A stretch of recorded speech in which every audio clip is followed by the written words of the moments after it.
राम शीतल बयरिया डोले, उत बैरन कोयलिया बोली बोले।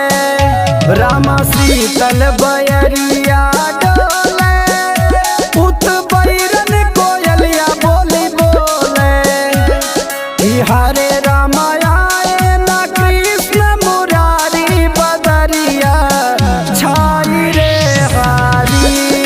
हरे रामाया ना कृष्ण मुरारी बदरिया छाई रे हारी।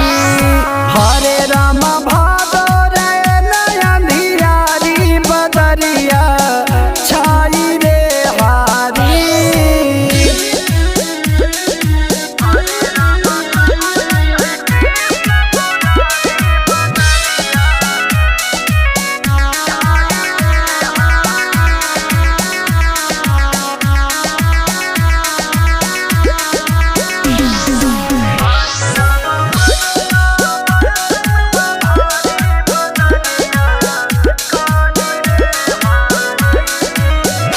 पीहू पीहू पपीहा पुकारे, उत दादुर साथ उचारे।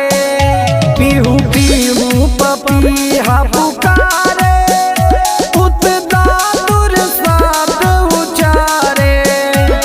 कि हरे राम झिंगुर करे भुनकारी बदरिया छाई रे हारी।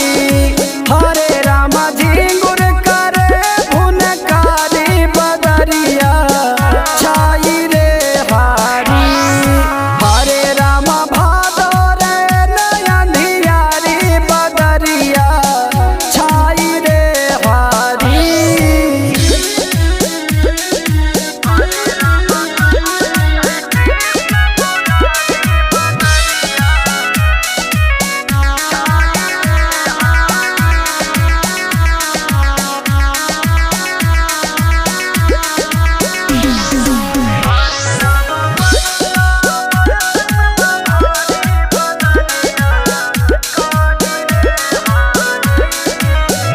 राम रिम झिम बदरिया बरसे, तोहरे दर्शन का मन मातर से।